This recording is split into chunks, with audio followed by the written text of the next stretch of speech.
Episode 20 with Bhupendra Tripathi, Suman vs.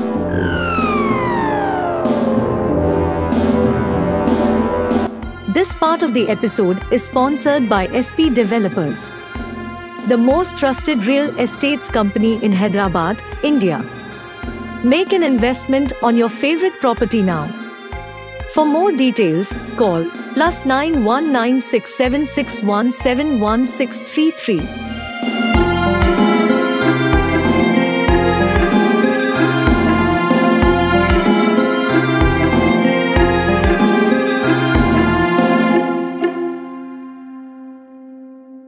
Thanks for being my listener. Express your love on me by subscribing to my channel or by following my podcast on your favorite platform. Dear listeners, today we have a very exciting guest. In fact, he is really an electrifying guest, I could say, because he is a motivator, public speaker. He is Assistant General Manager of RBI, Reserve Bank of India. I'm talking about Bhupendra Tripathi. Bhupendra Tripathi, welcome to my show, Suman vs. Human.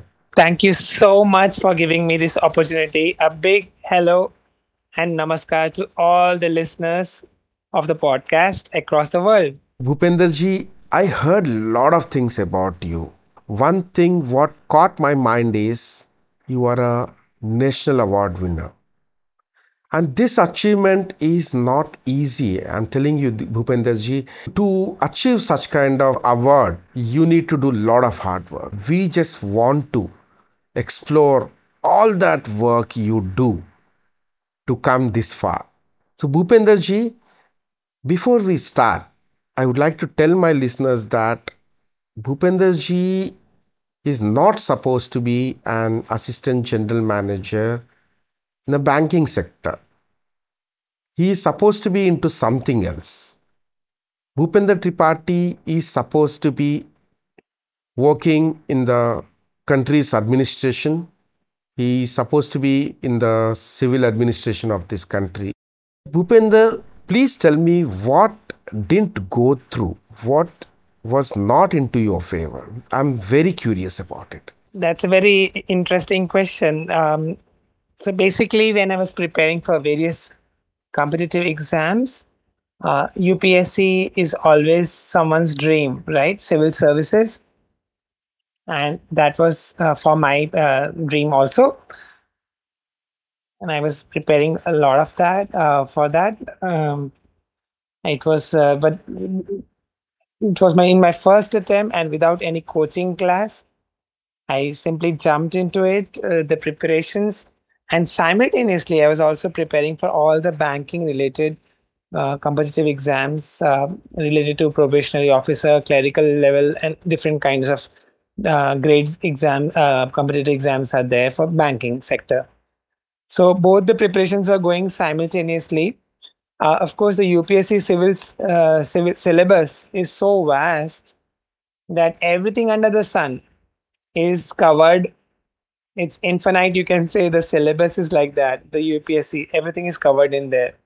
Especially the general awareness part of the UPSC covers almost the entire the wide spectrum.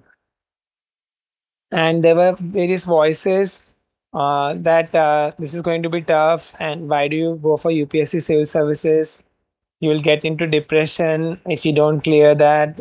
Don't even attempt it, because so then. I did not care about such voices who were giving me, like people around me were suggesting me things. So I did not listen to that. I filtered those suggestions and I went ahead with all the preparations. I cleared the prelims in my first attempt of UPSC civil services, in my first attempt itself. And then I went ahead and I cleared the mains exam. And mains exam, it went really well. However, unfortunately, I lost the interview call by a very thin margin of 13 marks only.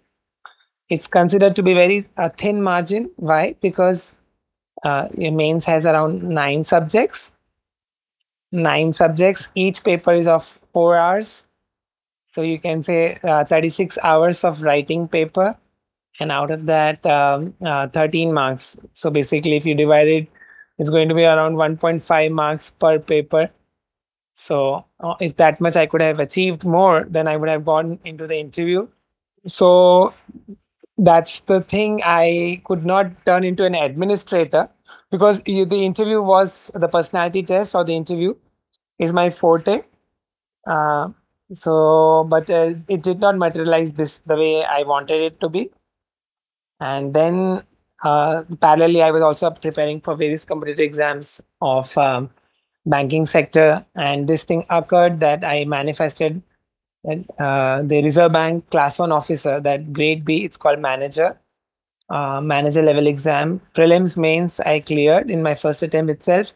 Then I got the interview call also, and I created a sort of history by being the first visually impaired manager working for the RBI Gujarat. You mentioned that you are a visually impaired, so I can Correct. imagine the kind of hard work one need to do to get into such a big prestigious bank in this country. And I would like to tell my listeners that RBI is considered to be bankers bank, right?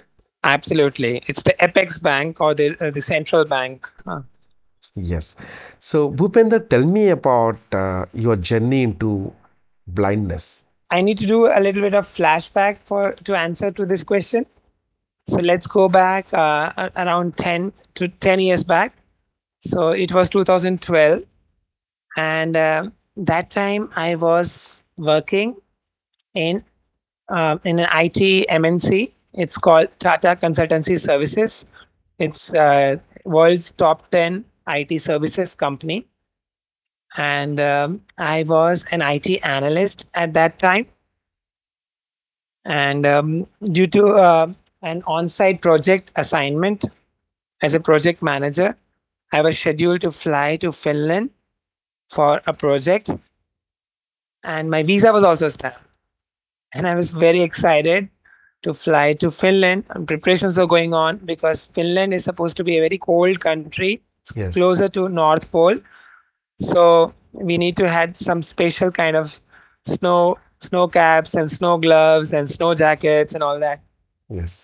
So we were trying to procure those things, and suddenly something occurred in my life that turned my life upside down, and like something happened and we changed it forever. So this was the incident which I want to talk about right now. That on one night, as I was coming out of the washroom, I suddenly collapsed on the floor, and I could not get up on my feet. And again, I was trying, and I was falling down again. Then I reached out for some help. I called people, and I was somehow taken to my bed and made to sleep. Next morning, I was not able to get up from my bed. And then I felt that there is something seriously wrong, as if there's no power left in my legs. And then we called the neuro physicians who came to my home, and they did the primary checkup, and then they immediately concluded that it appears to be a severe paralytic attack. Oh. Yes, and then they advised me MRI scans, and a bigger shock was coming my way because the scans revealed that I had tumors all over my spine, Oh. and these tumors, the doctors understood that because of the nerve compression in the spine, this paralytic attack below my waist. So it was a paraplegia, grade 5.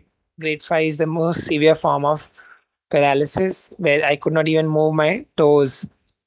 So it was totally motionless, waist down. And the tumors were there. The doctors could see the tumors in my spine, but they could not start any treatment because, according to the international protocol of cancer treatment or oncology, unless the biopsy confirms the malignancy of a tumor, The treatment cannot start, the dosage of chemotherapy and all that. For that, you require the staging and all that. It so happened, Suman, that my first biopsy, it gave me a false report. So sometimes the sample which are taken of the biopsy, it can get contaminated due to certain manual human error, and the results can be unexpected. So it was not matching with my clinical position, and the doctors decided to send my spinal sample, tissue sample, this time to Tata Memorial in Mumbai. And by the time the results came back from Mumbai, it was already around 3 weeks gone from the time I had paralytic attack. So first biopsy, then second biopsy sample went to Mumbai, then the results came back, and that was it. It was something which we never expected. It was like a lightning which fell upon the entire family because it Mm. showed that it was the cancer of last stage. The doctors had declared me a terminal patient, meaning that no treatment possible. And they said that maximum 6 to 7 weeks Oh. on this planet, not more than that. And I remember that the expressions of my mother at that time. Usually, when we visualize such a scenario, we believe that the parents, when who hear this news that their young son in his prime youth is about to leave the planet, doctors are giving up, that no medical treatment possible now, it's too late. That time, the parents would be extremely, like, they would be frustrated, or they'll be into melancholy, sorrow, and they'll be crying, panicking. But surprisingly, I clearly remember the face of my mother at that time. She was so courageous and she was so confident. She told the doctors that, hey, I'm very sure I brought Bhupendra onto this planet for a great reason. And many accomplishments he has already achieved. But I'm sure miracles are waiting in his life to manifest. You simply start his treatment and let's leave the results on the divine. Mm. Doctors were very reluctant to start my treatment because, and then they said, who is going to take the risk? Because in Yes. the last stage cancer, if we start the chemotherapy, then whatever is the lifespan left, it can also get curtailed due to adverse side effects and all that, right? Yes.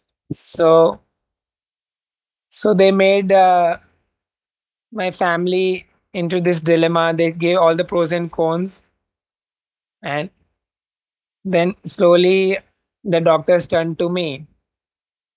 And because I looked into the eyes of my mother, I clearly remember that there was a sense of inner strength, that, like, like a powerhouse, that, like a blast of willpower. Suddenly it, it started rushing into my bloodstream.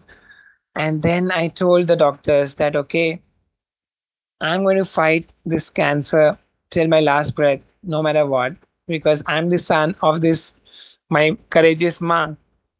My mom, who is so courageous that not a drop of tear came through her eyes. So I'm also not going to cry. I'm also not going to complain about why this has happened in my life. Simply, my entire energy, I'm going to gather and put it into this fighting the last stage cancer, which is there in front of me.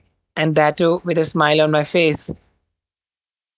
The doctors were aghast by our willpower of both my mom and myself. And then they finally agreed to start my treatment. I still remember that the doctor, when he held my file in his hand, his attention went to my date of birth, and he realized that next day was my birthday. Oh.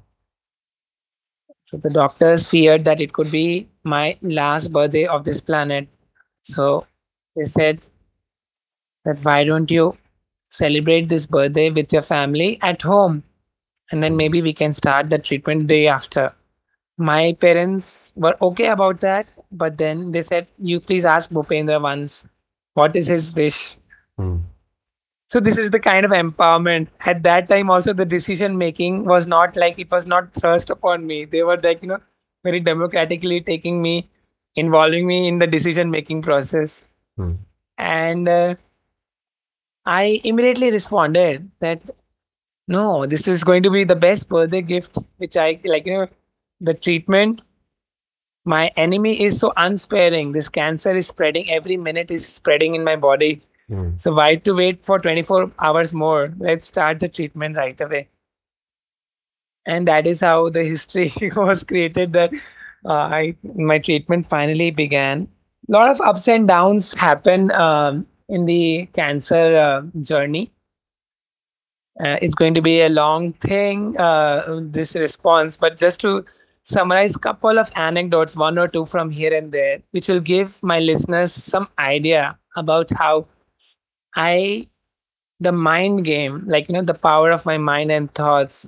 Because I was declared that no treatment possible, and I was Mm. not from the perspective of the medical science. I was a given up case.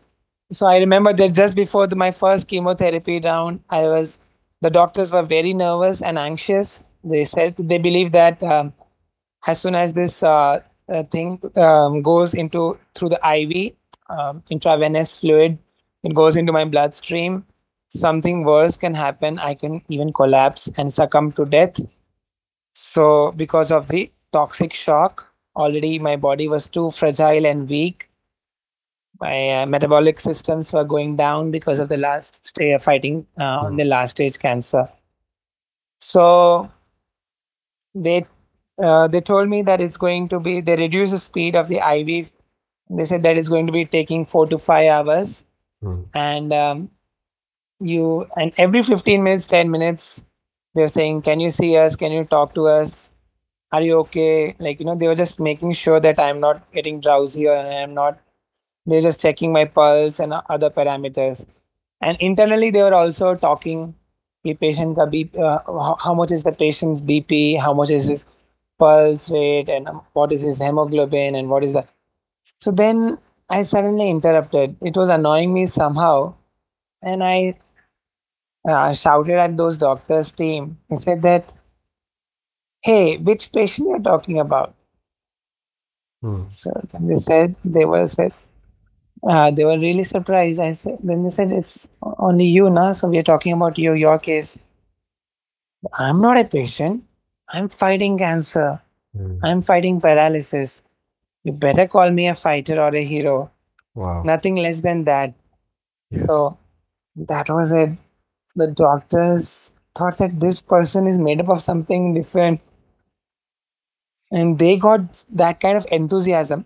The team of doctors were already reluctant, like to start my treatment and all that. So they were doing it half-heartedly, and due to some pressure and all that kind of thing, due to our obstinance and repeated insistence, our family's pressure and all that. But then when this incident occurred, they said that now we are going to put our 200% because we really want you to stay alive and share this story to the whole world. I said, okay, great. Yes. And the story goes on that my chemotherapy radiation, it went on, and it went on for around 10 to 11 months. Just wanted to share another anecdote from my cancer journey, Suman. Yeah. And that since I had tumors in my spine, right? Entire spine, there were multiple tumors, not Mm. one or two. Mm. So because of that, there was unbearable pain always in my back.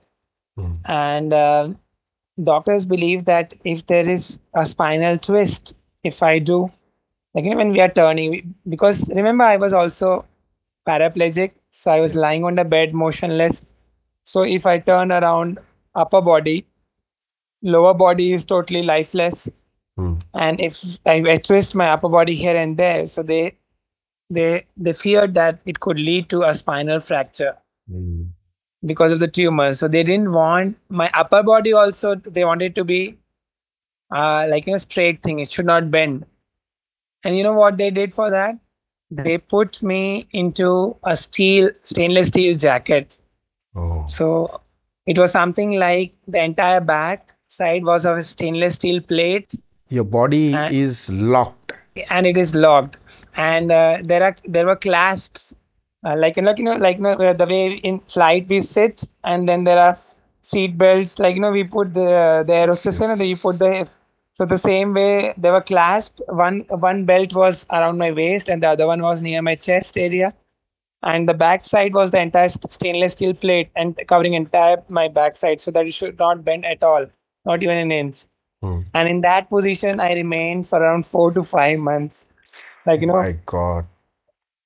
and when we are on the bed in the same position, it could lead to bed sores also. Yes. So doctors wanted me to turn around also every 1 to 2 hours. So they made a protocol specially for me, that there were three people, three brothers, nurses, who used to. One nurse used to be around my feet area, the other one near my waist area, and the third one near my shoulder area. And the three of them, like a log of wood, they would say to each other, one, two, three, Hmm. turn. So, and then together, like simultaneously, they would turn my entire body on my left Hmm, hmm, side. hmm. And then after 2 hours, like an alarm clock, 24/7, every 2 hours, they would come and they would turn me left side, right side, straight, like that way they used to turn me. Three people. So that there is no bending of my spine anyway. And three people used to coordinate that. Yeah. So this used to happen. And finally, precisely 2013, so 10 years back, that day arrived, which was the biggest moment for all of us, for the entire time. My parents were so amazingly happy. I cannot describe in words when they heard this news on in 2013. It was in the month of February, yes, I remember, that I was declared 100% cancer free. Wow. So there were huge celebrations in the hospital, and my sweets were distributed to everyone. But remember, I was still fighting. I did not recover the paralysis part fully. A question here, Bhupender. Huh? Sure. During all this cancer treatment, during all this suffering you have gone through, do you still have vision? Eyesight, I'm sorry. So that was the suspense part. This story, what you have just told us, have blown our minds away. We are not in a position to take one more suspense. Just hold on for a minute, my dear friend. Yeah. We were having physiotherapist also. Apart from my chemotherapy and radiation, there was physiotherapy also happening twice, 2 to 3 times a day. And because of the intervention of the physiotherapist, I was still able to take some baby steps on my own with the help of those walkers and all that. And at that time, I was complaining of blurred vision. Hmm. And before that, I had regular eyesight. As I told, I was an IT analyst in TCS and an IT major. Hmm. And the in my hospital ward, I was not able to focus very clearly through my eyesight on the television or on the newspaper. Hmm. So once in a while, I complained to my family and nurses and everyone that maybe my eyesight is dropping and all that. I cannot see. So I had prescription glasses earlier. So then they all laughed that how many times you are going to change your prescription glass, Hmm. because this medicines, not this medication, heavy medications, your eye power is going bound to fluctuate up and down. Hmm. So it's better that once this entire episode is over, you get yourself a new glass. And better, you should rest maximum time. Don't strain your eyes. The more you rest, the better healing it will be. Hmm. So why do you spend time in watching TV or just being on the laptop or reading books or a magazine or whatever? So they wanted me to rest more and more. But that was during my cancer fight. But once I was declared 100% cancer free, suddenly in my eyes, that dreams were floating again. Like, Mm. that my career had taken a pause and I wanted to be an IT professional again. And that was I was raring to start using my laptop and all that. So that IT professional within me, it suddenly woke up. Somehow it was on in a slumber. Mm. Mm. So it just woke up, and then but then I realized that its eyesight was so blurred that I could hardly see the outlines of the people if they are sitting at a distance. And only when they are very, very close to me, then I could make out the outlines, and so barely able to identify things. So then I told my parents that let's go for the eye checkup. And then the second, yeah, in Hindi we call it as Agni Pariksha. Mm. I don't know what we call it maybe the closest word is we can say the litmus test Yeah. of my willpower, or you so to say of my inner strength. When the eye doctors, after checking me up, they said that due to certain eye conditions, there is an irreversible damage to my optic nerves, the nerves which connect my retina, my eyes to the brain. And that's how whatever residual vision which I had at that time, around 15 to 20%, they said that gradually it's going to diminish Mm. and no treatment possible for that also. Another shock to your family, right? It was an unbelievable shock. Like cancer, frankly speaking, could not shake my parents that much. Uh, this was like a tempest. It was like a storm which blew us away.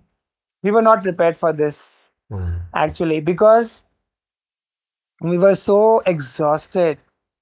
Around 10 to 12 months of fighting cancer, fighting paralysis, physically exhausted, emotionally, even financially. Yes, yes, yes. We I can because imagine. every chemotherapy round, yeah, you can imagine, right? You are aware that at that time, around 10 to 12, 11 years back, cancer treatment was very expensive, Mm. uh, more than a lakh. I still remember 1.5 lakh per chemotherapy session and all that. Mm. So it was very expensive at that time. All my entire savings as an IT professional, whatever I had, that was all gone, and we had to do a lot of things. But that was not the financial part, which was not, which we don't give To that put much it weightage. very simple to my listeners, in India, cancer treatment is barely affordable for a normal person, middle class person, right? Exactly, exactly, Yeah. and that too, Unless if you unless need, you are financially very sound, it's not hmm, easy to survive cancer, or it's not that easy to fight cancer in India, unfortunately. right, and there is another mathematical formula in India for the cancer treatment, that if you are diagnosed early, then your chances of survival is higher, and the treatment cost is lower. Yes, It is yes. inversely proportional. And in my case, it was in the last stage terminal case, so it was phenomenally high. So many expert doctors were called in, and the consultation fee and the best medicines they wanted to experiment. And so it was very, very, very, very expensive for my case. But the financial part kept aside, we were also emotionally drained out, yeah. So Mm. man, you can visualize that it was not easy, but I always maintained a big smile on my face, because I told all the patients, sorry, the nurses, and whenever the this pathology guys, they used to come to take my blood samples to see my blood chemistry. So at that time, nobody used to dare to call me patient. Everyone, they remembered, okay, if they have to come to this ward, they have to address me as a fighter. That, hey Mm. fighter, how are you today morning? You're looking great. Like Nice. that way, they used to address me.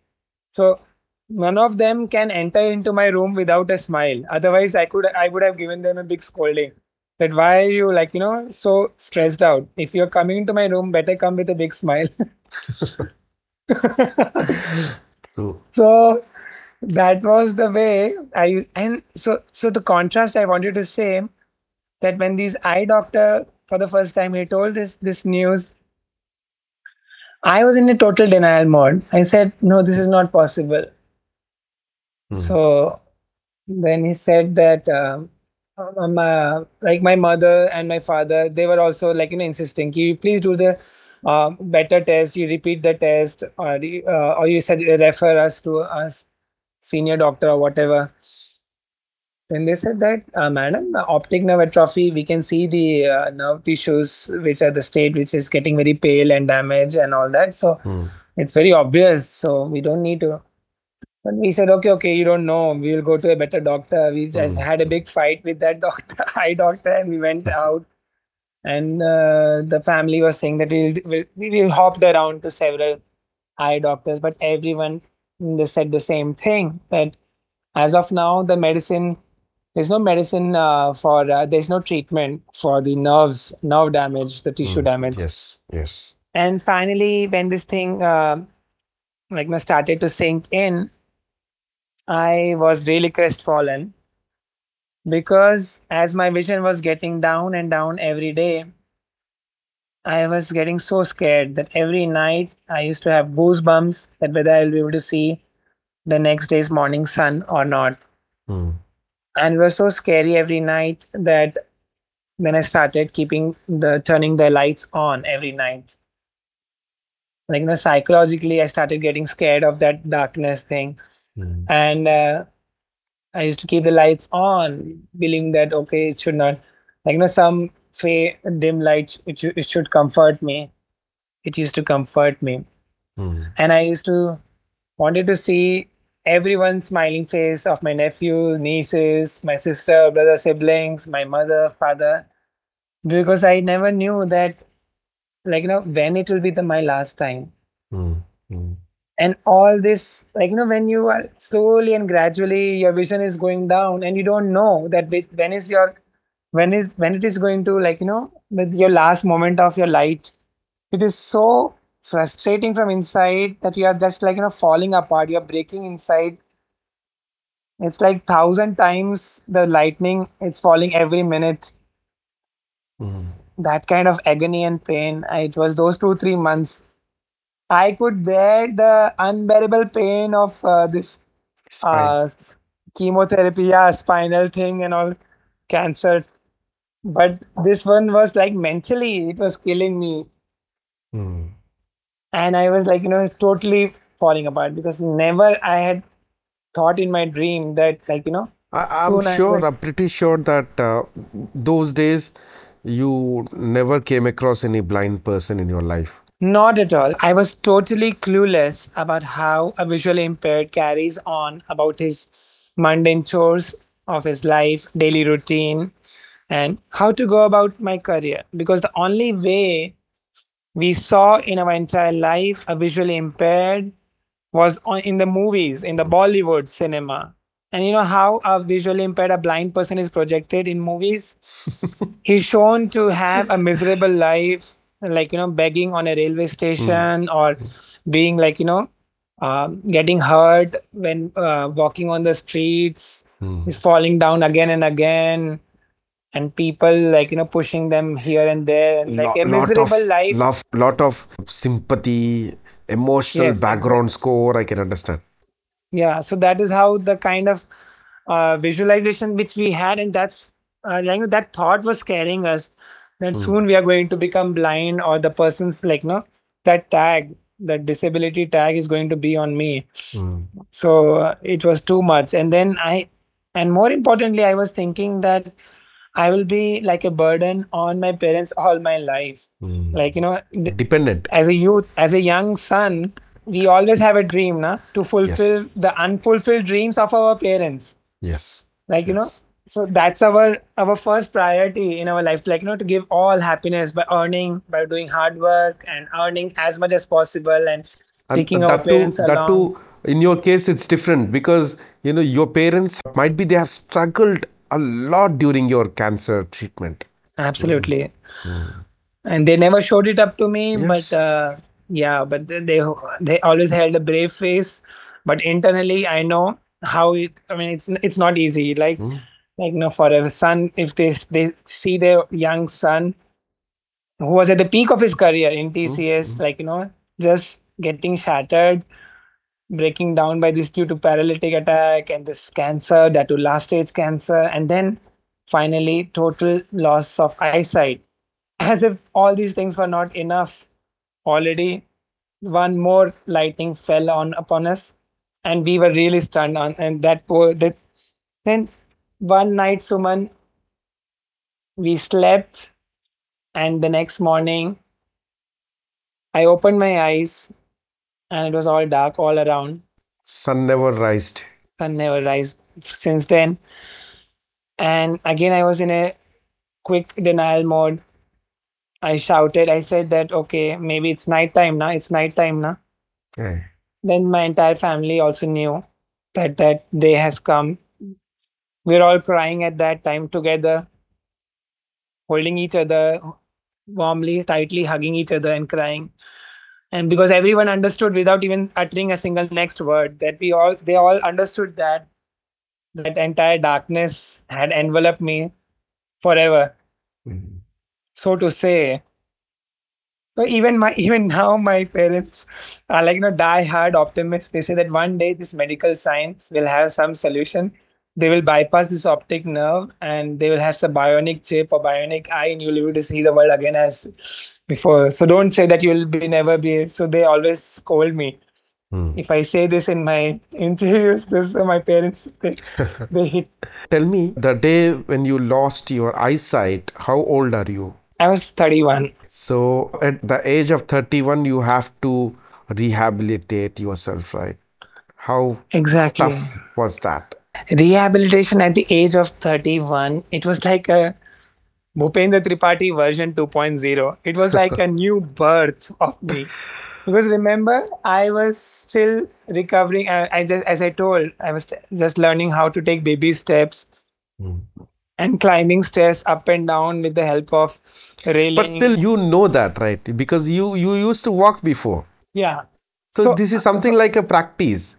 But again, rehabilitating yourself after losing your eyesight is a new world altogether, right? Exactly. So there's an interesting anecdote related to that. That I was so frustrated that I told my physiotherapist, like simple thing like putting a toothpaste on a toothbrush. Mm. Imagine you are blindfold and you want to put a toothpaste on your toothbrush. Okay, you're holding your toothbrush in your left hand, you hold a toothpaste on your right hand, and you cannot see how much toothpaste is coming out and where it is falling. So sometimes it will not fall exactly, it Yeah. will fall in the edge and it will go down. Yeah. So it will overflow or it will underflow. You need to touch from the other finger whether it has really gone landed on the toothbrush or not. So, and this entire thing was irritating me like anything. Such a simple thing was I was not able to do properly initially. Mm. And I said like, how am I going to live? Even small things is taking me so much time, and I'm not able. I'm doing it so clumsily. Like because we are not used to it. All these things we do take it for granted.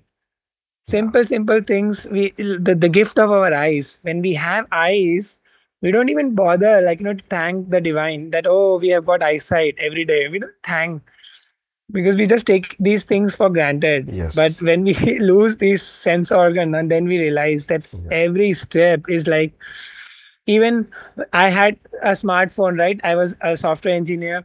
I was having a laptop. So if I used to miss a call on my mobile phone, I could not receive a call. Then I had to wait for someone to come to my room. And then he would come in and I would request, oh, please read out now whose call I missed.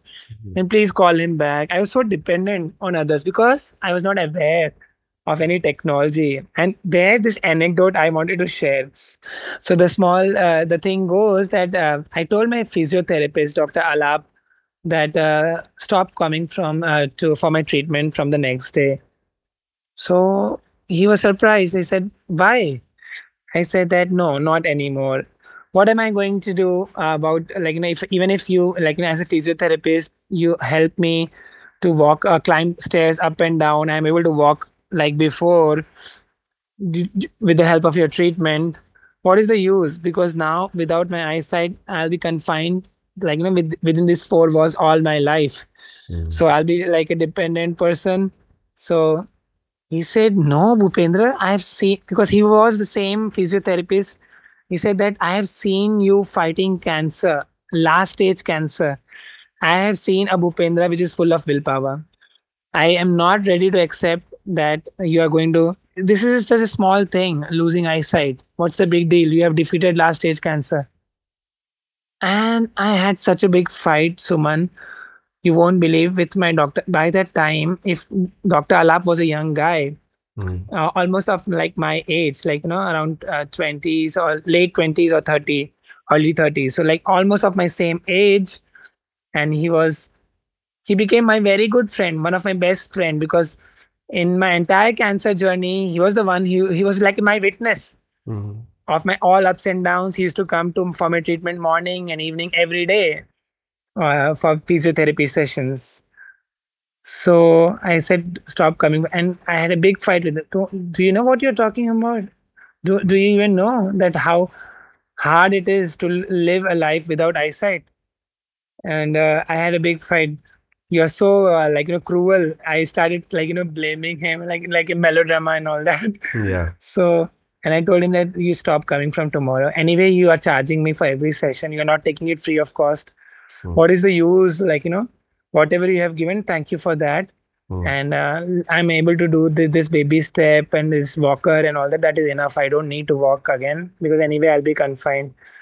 There's no life left anyway. And he said, come on, this loss of eyesight. He wanted to explain me things, but I snapped him.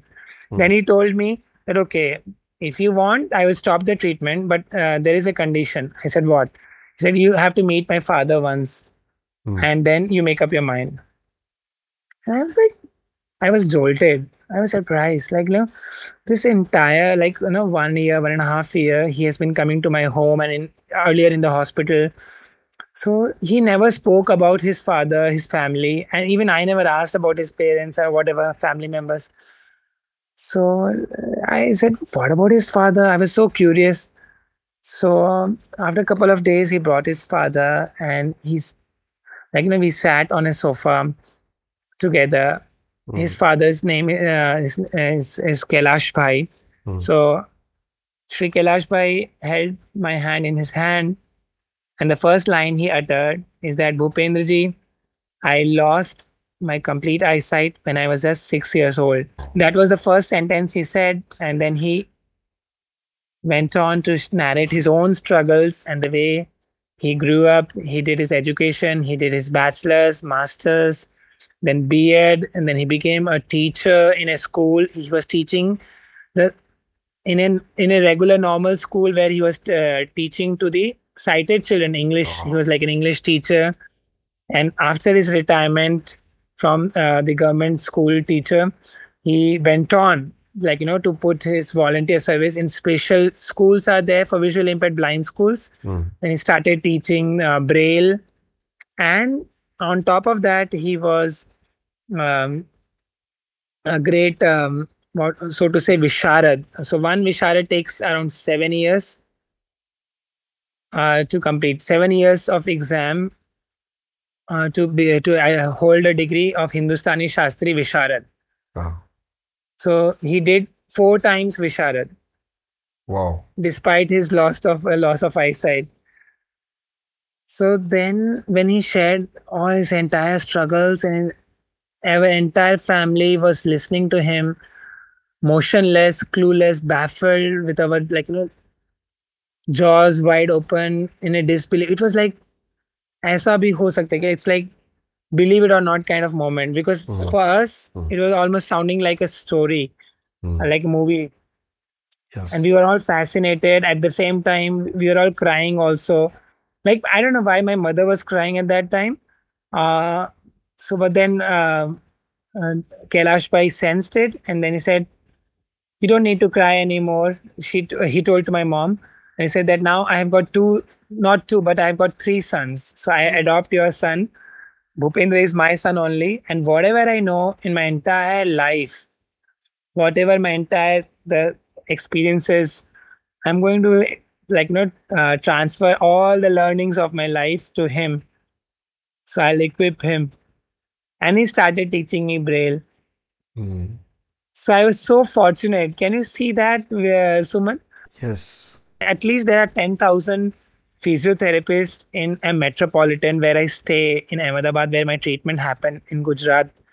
In that combined metropolitan of Ahmedabad, Gandhinagar, there are around 10,000 physiotherapists. Out of those, that physiotherapist was selected by the Yes. divine, Yes. whose father was already blind. I mean, it was Destiny. like destiny. It was just was in my favor, and I was like zap.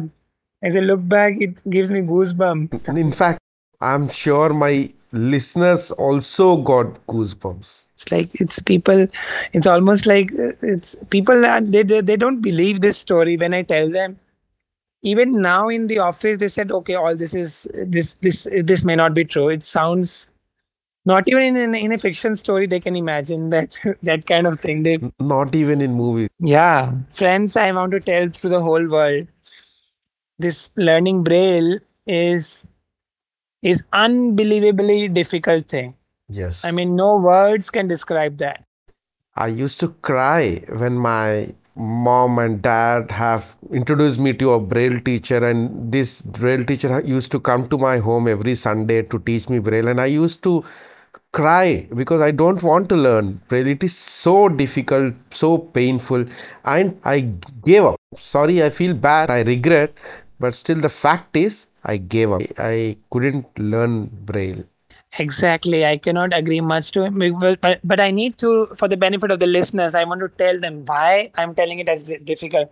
Because if you're a sighted person, then the way effortlessly you read things with your eyes, it's not that easy. Because how on a blank sheet of paper, what is your pen?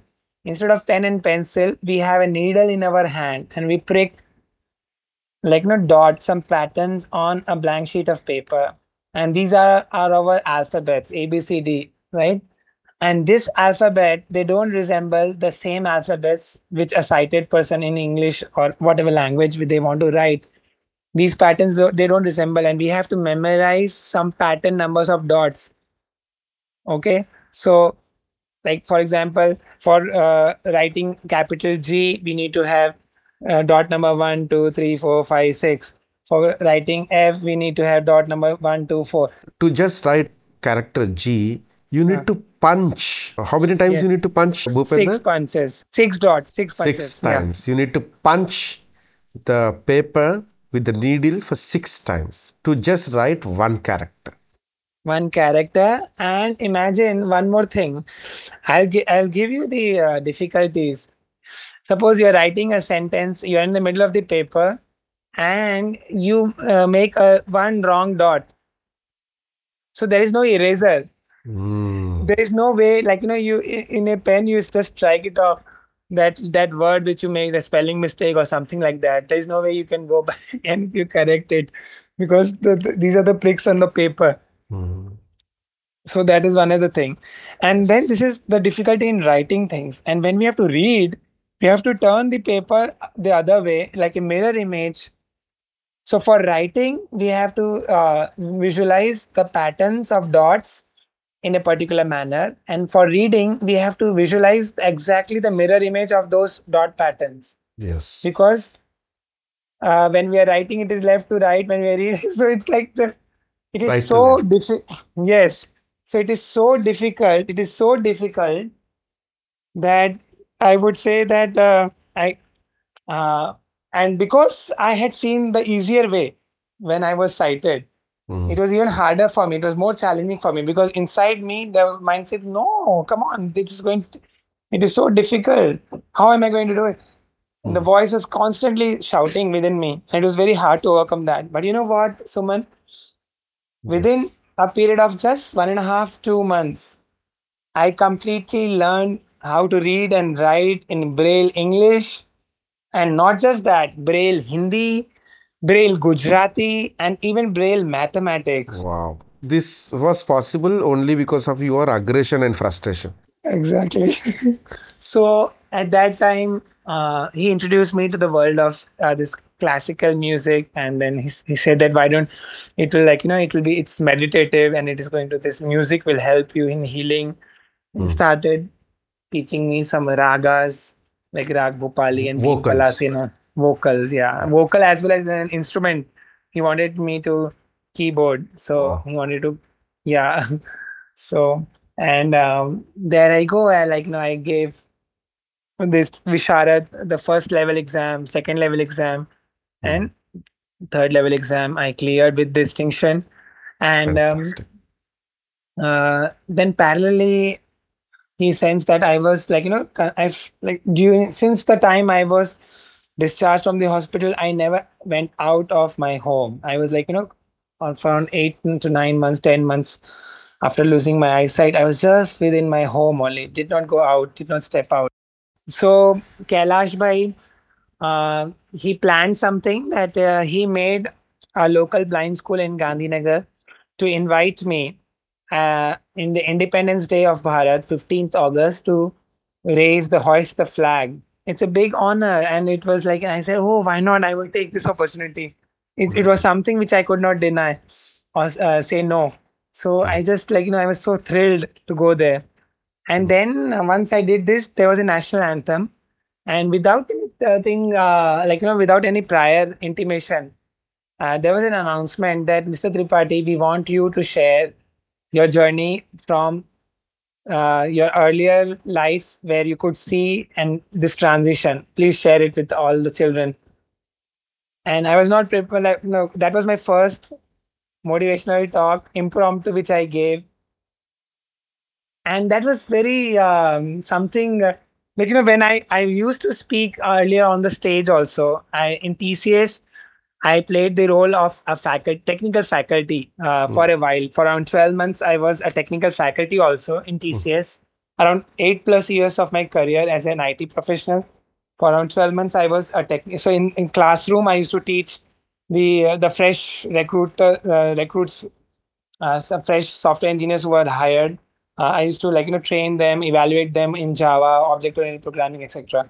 So classroom teaching. So when we are on the stage on one side and addressing the crowd ahead, then we are used to look into the eyes, eye contact and all that. Yes. So it was very funny for me, my first speech, I was on the stage and the microphone in front of me, and I and then there are people, students sitting in the audience, Hmm. and I could not see anyone because. And then Yes. I used to, every few minutes, I used to ask the stage authorities, the principal, that are you sure the students are there? Because because are you sure they are listening to me? They Hmm. have not gone out. So then he said, "Are keep clapping? Let's clap for Mr. Tripathi." Keep. So then he used to. Then we realized that for a blind person, a blind speaker, he requires audio inputs, and that's the lesson which I learned, that if a blind person is talking, he requires the other person to respond, through some sound, some noise he used to make. Even when two persons are talking, then also the other person should respond with some yeah, so that Yes. the blind person Yes. knows that okay. So that lesson I learned on my first day. And the story goes that in the audience there was also a gentleman, a teacher, a special teacher from India's number one, you can say top five blind schools of India. It's called the Blind People Association in Ahmedabad. Hmm. It's a very premier rehabilitation center. So he invited me to deliver a motivational talk. And when I went there, after my speech, there was a standing ovation, and I did not know that there were media people in the auditorium. And that was the time my first interview was published in Times of India. A Wow. big day in my life. But bigger story which I wanted to share is this, that after my this talk in Blind People Association, the principal, he took me for a tour, campus tour.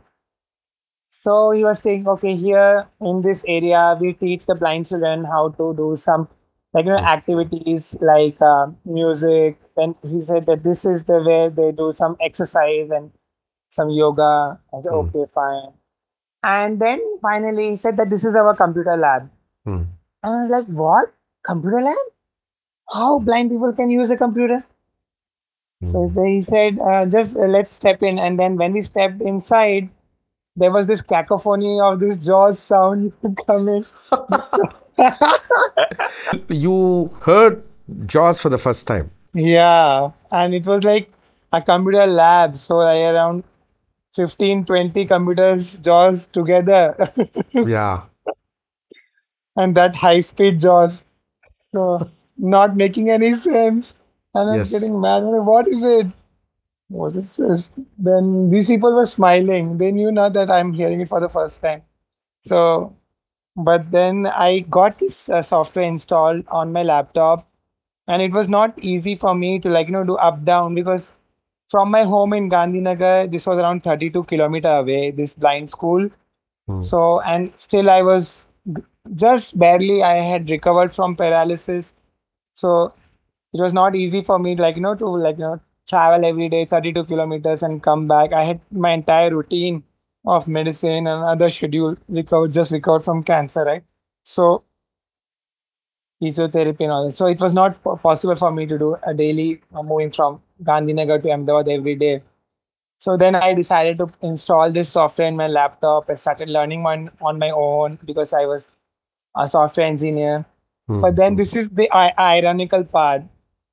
Despite my big software degree, I had to relearn how to do a Microsoft Word and Excel sheet and PowerPoint and browsing on internet all over again, right from scratch. That's why it's in a brand new life all over again. And there was no looking back. So finally, the principal of this blind school, he asked me this question, Mr. Tripathi, why don't you appear in some competitive exam and turn into a government job?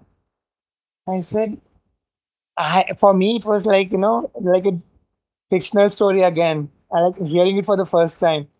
Competitive exams, how a blind person can appear. Hmm. Hmm. Yeah. Yeah, how we can prepare, how we can study things. So then they said that, okay, using JAWS, you have ebooks, you can download so many, lot of content is there already on Soft YouTube. copies of the books. Yeah, YouTube are there. So many channels are there, educational channels. So Hmm. you can learn things. And then there was no looking back. I started preparing on my own. When the results started coming in, I cracked 8 competitive exams in first attempt. Hmm. Including State Bank of India probationary officer exam, SBI clerical exam, then Grameen Bank exam we have, then we Wow. had IBPS PO, IBPS clerical, RBI. Also we have class All the three. So banks, all the almost. competitive, yes, yes, yes, all the banks. I covered all the banks. Yes. Nice. So all those exams I cleared. Not just the exams, I also cleared the interviews. Offer letters started coming in, and then finally that day came, and I created a history that I became the first blind, 100% blind, or any visually impaired person to ever, to be appointed in the history of RBI Gujarat. Because Awesome. in any Awesome. position, class Awesome. 4, class 3, or class 1, they never had this chance to. Although I broke this glass ceiling and I joined in as Reserve Bank twice. I was selected both in class 3 position, and it in RBI language it is called RBI assistant. Hmm. So I joined as an assistant first because till that time the result of my class 1 officer mains exam did not come. So I joined as a class 3 in RBI, and after a month the results of my class 1 officer's mains exam came, and I was selected for the interview call. So then I applied for the leave. I told my bosses I was a class 3 in RBI. Hmm. I was an assistant in RBI. I told my bosses that I want to take a leave. You have just joined and just a month and you want to go for a leave? Hmm. I said yes, because my call letter for interview has come. Call letter for which interview? RBI. I said RBI class 1 officer, and they were shocked. And I was talking this. Hmm. So it was such a great. I was very scared that I had to go to Chennai because so far I was in the comfort zone of my home. Hmm. Yeah. I used to get whatever I want at the back of my feet. Even before I could ask, I used to get food, whatever. I was taken care of. I was pampered, Hmm. right? With my family members, parents, everyone around me, to take care of me. I have to be for 3.5 months away from home. and without any That too people to help, alone. that too alone. I was like, how am I going to do this? Yeah. So, but then I told her, Amma, you should come with me. I'll take special permission. So Mm. I take special permission from Reserve Bank and I requested them that so for all the entire batch, suppose X was the joining date, I requested RBI to allow me on a special basis, like to Mm. arrive in the campus 7 days prior to the that cutoff date, like the to the joining Mm. date, Mm. Mm. so that I get an extra 1 week, like to get familiarized, Yes. like from my hostel room, how to reach the classroom, how to reach to the canteen, and how to Mm. come back, how to where to use the washroom and all that. Yes. So, but then my mom taught me all those things. Whole day we used to have that, and so the campus, the college was still going on. Like it was a training campus. Mm. Mm. Dedicated to- So other already some RBI officers were already there in that campus. It was not like it was like a blank thing. And Mm. I was feeling a little embarrassed, like like to get learning things in front of all other RBI officers. I used to think that, hey, these are my RBI colleagues. I'm a class one officer, and when I have to learn things now in front of them. Mm. Whole day my training sessions used to. Yeah. But then my mom used to say, no, you have to go through this. You have to be independent. You have to. She Mm. bugged me up. So before the D day, just one day there was 1 or 2 days there was an overlap of my first 2 days of my training, and then she said I'm going back. Then she went back. On the first day of my training orientation session of this induction program, the college, staff college campus principal, he announced that this is going to be a rigorous training, and at the end of this training, after 3.5 months, we are going to give to one of you guys, we are going to give away the manager training with the best overall performance. Mm. We are going to award them. We are going to honor them. Mm. And as soon as he announced this thing on the stage, I had a dream that I want to achieve this. Friends, I wanted to share, like, in my childhood, in my entire schooling days, I used to be a topper in my academics. In my 12th science CBSE board, central board, um, it is supposed to be a good, decently tough board Yes. in our 12th grade. I was a topper in the entire state of Gujarat, and I got merit certificates in various subjects. I got the highest marks in mathematics in the entire country in Wow. 12th science board. Same way in my engineering, in information technology, in every merit semester, I used to hold merit positions. And because of that, I got this prestigious Dhirubhai Ambani undergraduate scholarship also. So my Mm. entire engineering was free of cost because of this scholarship, which is also a very prestigious scholarship, which is given away. Dhirubhai Ambani scholarship is given by Reliance Group of Industries.